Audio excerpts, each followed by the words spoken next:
다 믿고 투자를 했죠. 에너지 없으면 잠을 못 잤어요. 잠이 와야죠, 잠이. 순식간에 그냥 영화에서 보듯이 다 날렸어요.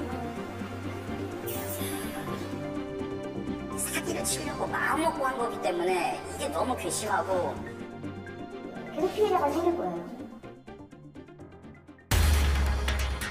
거침없던 P2P 대출업계에 어둠의 그림자가 드리우기 시작한 건 지난 2월입니다. 업계 3위로 불렸던 한 업체가 투자자들을 속이고 투자금을 횡령한 정황이 있다며 집단 고소를 당한 건데요. 뒤이어 누적 대출액이 230억 원에 달하는 또 다른 대형 업체가 부도를 선언했고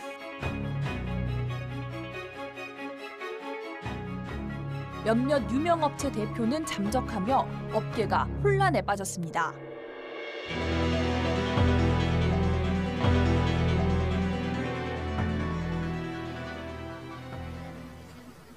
26살 김유정 씨는 이런 혼란 속에서 소중한 돈을 날리게 된 투자자 중 한 명입니다. 안타까운 사연의 시작은 몇 년 전으로 거슬러 올라갑니다. 제 세포가 저를 공격하는 거예요. 자가 면역 질환? 그게 이제 갑자기 찾아온 거예요. 면역력이 거의 없는 상태에서 세포들은 유정 씨의 장기 곳곳을 공격했고 특히 신장이 크게 상해 유정 씨는 중환자실 신세를 지게 됐다고 하는데요. 헌혈 수혈로 해서 제 몸에 있는 피를 4번인가 5번을 갈아냈어요. 피가 모자라서 옆에 누워서 직접 수혈? 그것도 했었거든요. 하루하루 고비를 넘기는 유정 씨 곁을 지키기 위해 가족 모두 생업을 포기하고 달려들 수밖에 없었습니다. 얘가 언제 죽을지 모른다니까 가족들이 다 그 앞에 호텔에 그 모텔 같은 데 그냥 같이 있는 거예요. 그러다가 가족들이 다 저한테 그냥 다 매달리는 거예요. 가까스로 건강은 회복했지만 남은 건 산더미 같은 빚.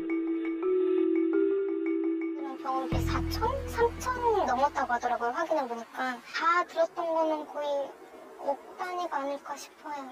무슨 일 있어 무조건 다 택시 타고 움직이고 계속 방 계속 잡아놓고 그렇게 있었으니까 퇴원을 했더니 다른 집으로 가 있는 거예요.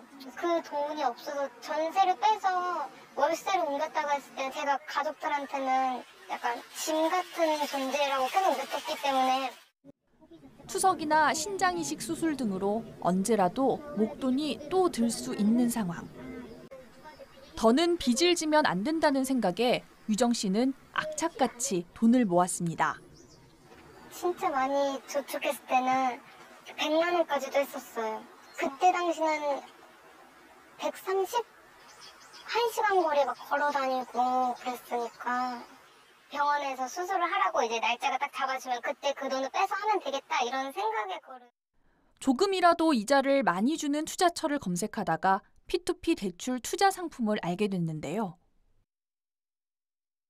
뭐 11%, 뭐 18% 이러니까 진짜 저도 그냥 눈이 순간적으로 이게 확 거기에 쏠리는 거예요. 그 이자가 계속 매달 그리고 호수마다 계속 이자가 계속 따로따로 다 들어오는 게 눈에 매일 계속 보이니까 그래서 그게 저한테 약간 마약같이 계속하게 된 것 같아요. 추가 치료를 받을 때는 더 빚을 지고 싶지 않다는 유정 씨의 소망은 너무 큰 바람이었을까요? 8월인가 그때부터 또 순서대로 이렇게 차곡차곡 다 연체를 이거 제 거 연체 안 되는 거 맞죠? 그랬더니 아 이게 다 차주분이 달라서 그러는 거니까 걱정 말고 기다려라. 그렇게 몇 개월을 기다렸지만 업체 대표는 사기 혐의 피의자로 도주까지 해 투자금은 찾기 어려운 지경이 됐고 설상가상으로 다시 몸이 안 좋아지면서 유정 씨는 우려했던 수술을 받아야 할 상황에 놓였습니다. 이미 대출금이 너무 많이 있는 상황인데 그 대출금에서 또 추가로 받으려니까 이제 엄두도 안 났고 이제 저 때문에 가족들이 이제 월세로 살고 있는데 그러면 또 제가 할 수 있는 거는 그냥 차라리 안 받는 게 낫다고 생각을 했어요. 결국 더 비싼 이자를 내고 돈을 빌릴 수밖에 없었던 유정 씨. 계산을 해보니까 이제 이미 제가 이자를 받았던 금액보다 더 큰 돈이 나가고 있는 거죠, 지금. 비싼 수업료를 내고 있다는 유정 씨가 지금 유일하게 바라는 것은 업체 대표가 제대로 처벌을 받는 것입니다. 돈 안 받아도 되니까 그냥 처벌만 받았으면 좋겠다. 재판 가서 그 사람이 심판을 받을 때 제가 그 자리에 있었으면 좋겠어요. 그냥 잡혀서 들어와서 그거라도 봤으면 좋겠어요. 유정 씨 외에도 투자자 커뮤니티에는 다양한 안타까운 사연이 이어지고 있습니다. 특히 P2P 대출 투자의 특성상 그동안 돈이 없어 투자를 망설였던 서민들이 한 푼, 두 푼 모은 돈을 잃게 된 경우가 많은데요.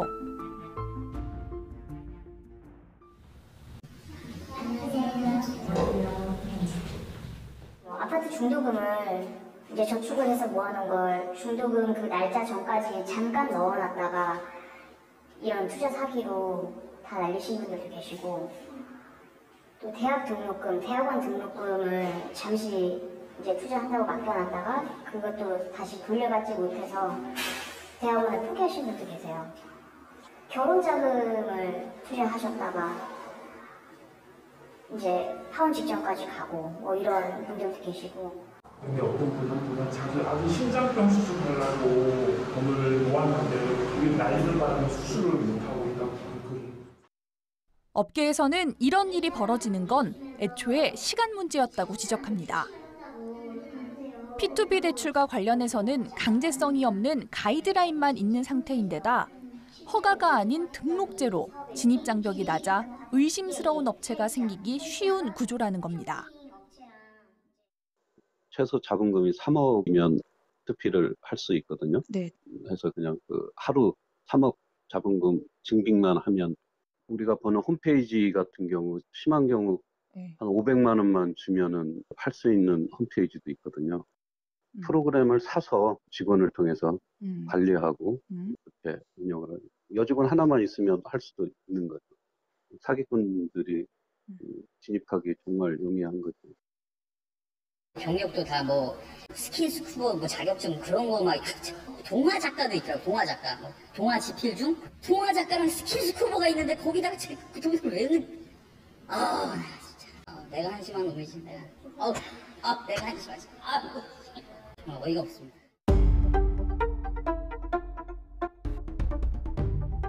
운영자가 마음만 먹으면 투자자들은 속수무책으로 당할 수밖에 없는 상황. 일단은 투자를 했다 하면 우리는 그다음부터 항상 논리도 없고 뭐 할 방법이 없어요. 이쪽에서 양심을 가지고 그 돈을 다시 돌려주지 않는 이상은 아무것도 없습니다. 법도 없고 판례도 없고. 실질적인 투자자 보호를 위해서는 하루빨리 법을 만들어 규율 내용의 강제성을 확보해야 한다는 게 업계와 투자자들의 입장입니다. 어느 정도 자본금 요건이나 전문 인력 요건도 좀 필요하다는 생각은 하고 있고요. 네, 이런 부분들이 아무래도 저희 산업 차원에서 업체 입장에서 좀 불편해지더라도 건전하게 산업이 형성이 되고 장기적으로 더 큰 어떻게 보면 금융시장의 일원으로 자리 잡는 데는 되게 중요한 부분이라 생각이 되고 있고요. 지금 이제 이 상태로 놔두면 옥석이 구분되지 않은 상태에서 피해자가 속출하고 사기로 돈을 갖다가 모아서 해외로 나가고 이런 상황이 이제 계속 반복된다고 한다면 뭐 P2P 업체 또 나아가서 핀테크에 대한 전반적인 회의가 생기겠죠. 적절한 규제를 하고 이런 것을 단순한 가이드라인이 아니라 입법이라고 하는 틀로 제도적 장치를 만드는 것이 합리적이다라고 생각합니다.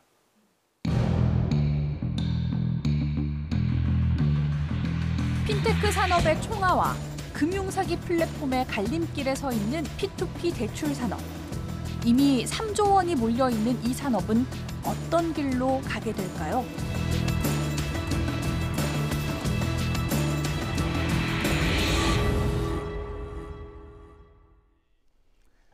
요즘 같은 저금리 시대에 고수익 투자처는 뿌리치기 힘든 유혹으로 다가왔을 것입니다. 하지만 높은 수익을 올리기는커녕 그 결과가 낭떠러지였다니 씁쓸하기만 합니다. 취재를 맡은 한연희 기자와 함께 자세한 이야기 나눠보겠습니다. 한 기자 어서 오십시오. 네. 앞서 본 영상에서 계속 피해자가 생길 거라는 투자자의 말 강한 경고로 들립니다. 제대로 알아야 피해를 막을 수 있을 텐데 P2P 대출 생소한 분들을 위해서 용어 설명을 좀 해주시죠. 네. P2P 대출은 수요자, 그러니까 돈을 빌리려는 사람이나 기업과 돈을 빌려주는 투자자, 이 둘을 금융기관을 거치지 않고 온라인 플랫폼을 통해서 대출 계약을 체결해 주도록 하는 금융 서비스를 말합니다. 여러 사람의 자금을 모은 뒤에 대출이 필요한 사람들과 연결해주고 있는데요. 신용도가 낮아서 일반 금융권에서 소외됐던 사람들은 상대적으로 낮은 금리로 돈을 빌릴 수 있고, 투자자는 저금리 시대에 평균 10% 안팎의 높은 이자를 받을 수 있어서 대안금융으로도 불립니다. 예를 들어 저축은행 같은 제2금융권에서조차 대출이 쉽지 않고, 대부업체는 너무 고금리여서 고민하던 중소기업이나 소상공인이 필요한 돈을 비교적 싼 이자로 빌릴 수 있고, 큰 돈이 없어서 투자가 어려웠던 투자자들은 소액으로도 투자가 가능해서 쏠쏠한 이득을 볼 수 있다는 건데요. 이를 통해서 투자자와 대출자 모두 윈윈하자는 것이 본래의 취지입니다. 또 다수가 참여해서 위험도 분산할 수 있고요. 미국과 중국, 영국에서는 이미 활성화됐고, 우리나라에서도 2015년 이후 핀테크의 일환으로 주목받고 있는데요. 이 영업 구조를 보면 더 쉽게 설명이 될 것 같습니다. 제가 잠시 일어나서 그래픽 보면서 설명드리겠습니다.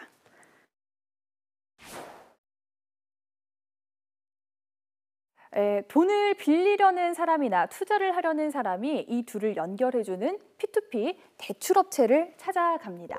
그러면 업체가 자체 심사를 통해서 대출자의 신용도를 점검한 뒤 적정한 금리와 대출 한도를 정하고요. P2P 대출업체는 금융기관이 아니기 때문에 자회사인 연계 대부업자를 통해서 대출 계약을 체결합니다. 업체는 투자자와 대출자 양쪽으로부터 수수료를 받아서 수익을 얻고요.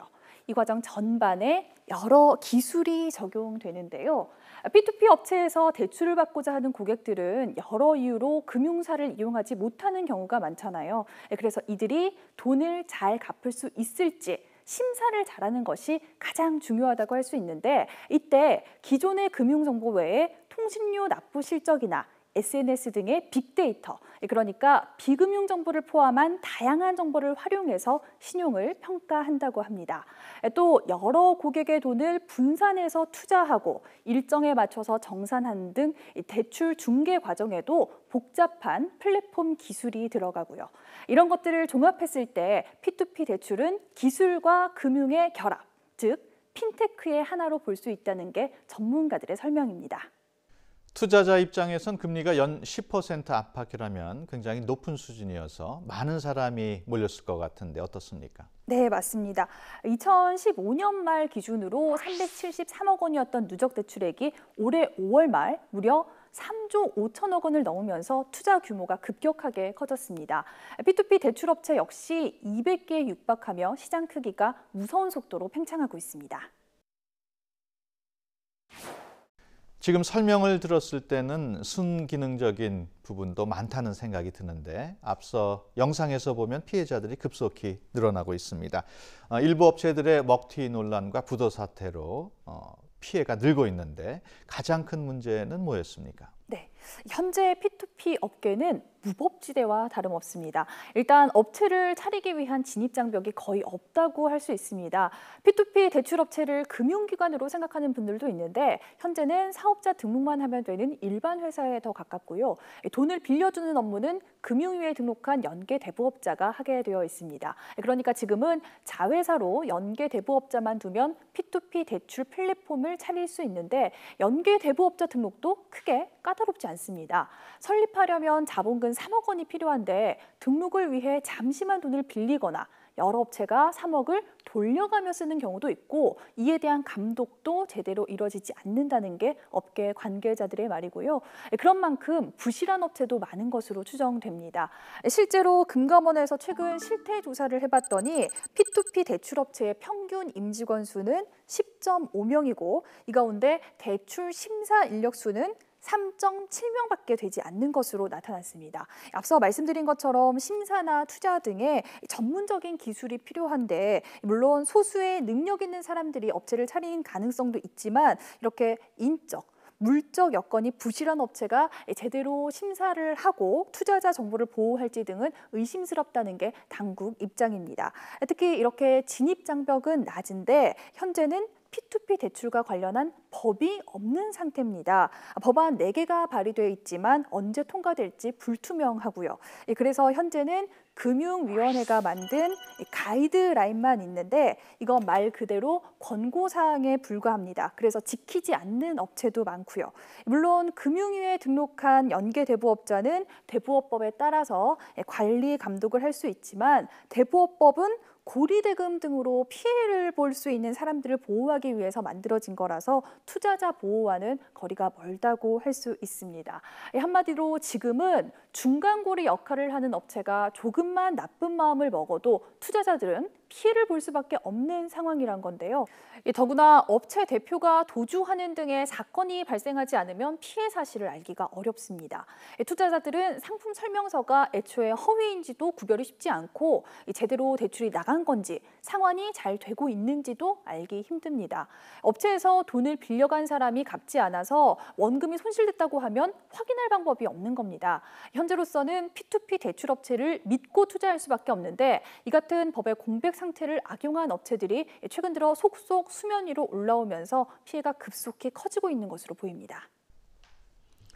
무법지대인 P2P 대출 시장에서 핀테크의 탈을 쓴 업체들이 어떤 의심스러운 행각을 벌여왔는지 한현희 기자가 전해드립니다.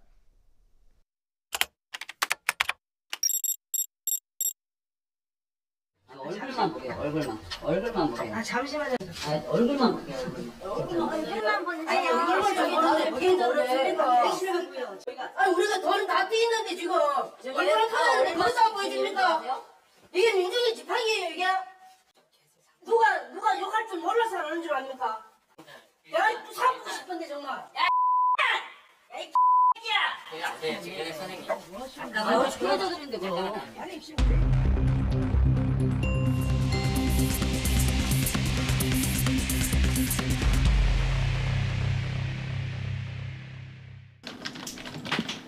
지난 3일 문을 연 지 6개월 만에 200억 원이 넘는 투자금을 모으며 급성장한 한 P2P 대출업체 공지사항에 사과글이 올라왔습니다. 이틀 전 대표가 잠적해 소재를 파악하고 있다는 것. 공지글보다 앞서 회사의 이상을 감지하고 있던 투자자들은 이미 크게 동요한 상태였는데요. 45호가 상환됐다고 카페에 나왔길래 저는 이제 내일 받겠네 했는데 전화해보니까 전화가 부절이랑 카페에 들어가 보니까 난리가 뭐 부절이라고 연락 부절이라고. 이 업체는 짧은 대출 기간에 높은 이율의 상품을 내세우며 급성장했습니다. 동산과 부동산 담보를 내세운 대출 상품이 많고 투자에 대한 보상도 많이 제공하는 것으로 유명했습니다. 이호드 상품권 주는 게 뭐라고 상품권을 줬어요. 거기에 혹해가지고 되게 상품권을 모아가는 맛이 있더라고요. 이게. 그래서 상품권이 이렇게 좀 큰 거는 진짜 막 3억, 5억인데도 한 1분? 2분? 그냥 마감이 돼요. 사람들이 다 그것만 기다리고 있는 거예요. 그런 상품들. 근데 그런 것들이 이게 특히 많았어요. 단기고 금리도 세고 보상 주는 것도 많고 그러다 보니까 같은 경우도 정말 3억, 4억 오픈하자마자 끝나요, 그냥. 거기에 연체 없이 이른바 칼상환으로 신뢰를 쌓아갔는데요. 아니 괜찮을 것 같아서 법인까지 세워서 리미테이션도 없는 상태에서 한도 늘려서 적극적으로 한 지 한 몇 개월 됐는데 이전에 한 6개월치를 아주 칼같이 상환을 잘했어요. 칼같이. 부동산 사려고. 하지만 대표가 잠적한 이후 상품과 회사를 자세히 살펴보니 수상한 것이 한두 군데가 아니었다는 게 투자자들의 설명입니다. 위조하고 뭐 저기 창고에 뭐 동산 담보라고 하는 것도 뭐 인터넷에 있는 어디 창고 사진 같은 거 올려놓고 마치 그게 담보인 양. 담보 자체도 다 거짓말인 거죠. 빌리는 사람도 거짓말. 이렇게 와이프 이름으로 대출하는 것도 있었어요. 차주가 와이프인 거예요. 갖고 대출을 받았는데 뭐 그 돈이 어디로 갔는지 모르겠는데 그런 식으로도 다 돈을 하더라고요. 투자자들이 돌려받지 못한 돈은 120억 원이 넘는 것으로 추정됩니다.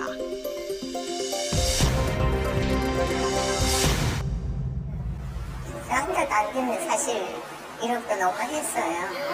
근데 가족, 남편, 아들인데 남편 아들은 아예 모르니까 제 전화번호만 이렇게 해놓고.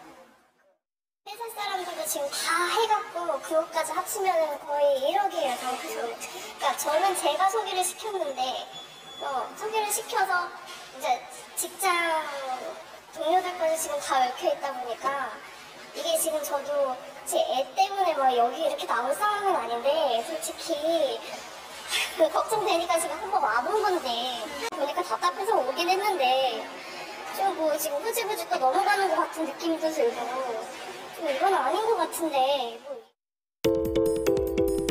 외국으로 도주했다가 12일 만에 돌아와 경찰 조사를 받은 대표는 동업자에게 책임을 미루며 발을 빼는 상황. 진실은 과연 무엇이고 투자자들의 돈은 찾을 수 있는 걸까요? 투자자로서 부실이나 연체 다 이해할 수 있어요. 근데 이 사기는 절대 용서 못하겠어요. 얘네는 정말 이렇게 사기를 치려고 마음먹고 한 거기 때문에 이게 너무 괘씸하고 너무 열받고 화가 나는 거죠.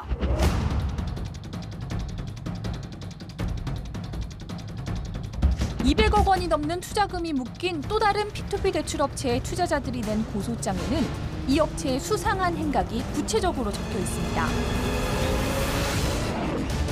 상품 설명서가 처음에 펀딩을 할 때 나왔던 상품 설명서랑 그리고 펀딩이 끝나고 대출이 나간 다음에 상품 설명서랑 내용이 바뀌어 있어요.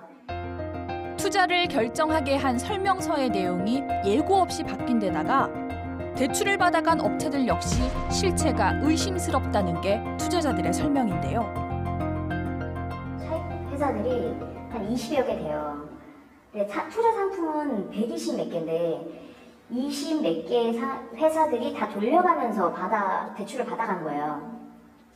근데 이 20 몇 개의 회사들이 다 이 해외 도피 중인 대표의 지인들이 대부분이거든요. 심지어는 그 차입자 중에 한 회사는 이 해외 도피 중인 대표의 아버지가 대표예요. 그래서 이제 자신의 아버지 회사에다가 27억 정도를 대출을 해준 거죠. 자기 지인들에게 마음대로 돈을 쓸 수 있는 사금고 역할을 한 거죠. 피해자들은 또 이 업체 대표가 신규 투자자가 낸 돈으로 기존 투자자들에게 수익금을 주는 이른바 돌려막기 운영을 해온 데다가 횡령도 의심된다고 주장했습니다. 그냥 이게 재투자가 되지 않으니까 상환을 못 해주는 거다라고 얘기를 해요. 차입자들이 자신이 피해를 받지 않으려고 돈을 상환을 했어요. 상환을 했는데 그 상환한 돈을 투자자들한테 돌려줘야 되는데 이거를 그냥 다 나눠 가져버렸어요. 가족들끼리. 이 펀딩했던 돈을 자기가 번 돈이라고 생각을 하고 있는 거예요. 그러니까 이 사람들한테 돌려줘야 되는 잠시 가지고 있는 대여금이라는 생각을 안 해요. 개념 자체가. 이 외에도 금융위에 대부업 등록을 하지 않고 영업을 하거나 실제 대출금보다 많은 금액을 모집해 차익을 유용하는 등 일부 업체들의 불법, 불공정 행위가 이어지고 있습니다.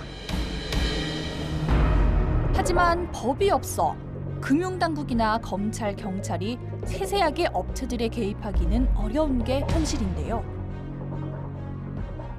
현재 대부업법 외에 금융법이 명시적으로 적용되지는 않고 있으며 일부 영업 형태들은 여전히 여타 금융법 위반 여부에 대한 불확실성이 존재하는 상황입니다. 연계 대부업자와 달리 P2P 대출업체는 여전히 비금융기관으로서 금융감독을 받지 않고 있는 한계가 있습니다. 결국 규율체계가 정비되기 전까지는 투자자가 스스로를 보호할 수밖에 없습니다. 피해를 경험한 투자자들이 한 목소리로 강조하는 것은 업체 자체의 신뢰도. 우리는 지금 보통 투자할 때 어떤 상품을 보고 투자를 하는데 업체보다는 지금까지는 상품이 정말 안전한가, 나중에 상한이 될 수 있는가 그것만 고민하고 투자했는데 이제는 상품이 문제가 아니라 아무리 상품이 안전한 것 같아도 업체의 사기 치려고 작정하면 아무 의미가 없다는 거. 차주에 대한 위험이 아니라 업체 자체가 이게 문제인 거예요. 이 사기들이 이게 지가 해먹으려고 하니까 그게 제일 위험성이 있는 거더라고요. 법의 공백 속에 급격히 성장한 시장. 울타리 없는 광활한 무법지대에서 투자자들의 숙제만 늘어가고 있습니다.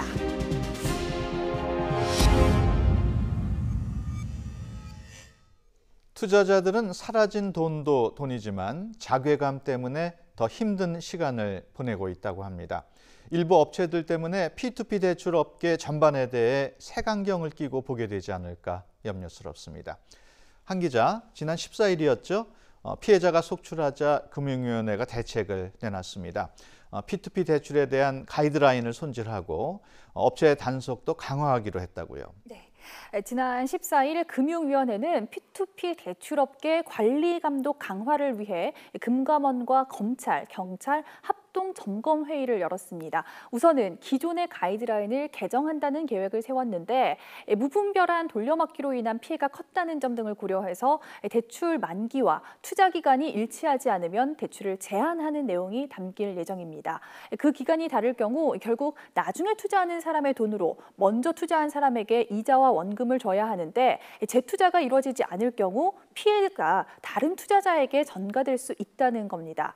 또 허위 사업장에 대한 대출을 막기 위해서 부동산 담보물이 실제로 존재한다는 것을 증명하는 서류를 공개하거나 공신력 있는 제3자의 확인을 받도록 하는 조치도 포함될 전망입니다. 또 대출을 받은 사람이 원금과 이자를 갚으면 그 돈을 별도 계좌에 보관하도록 의무화하는 방안도 마련할 계획입니다.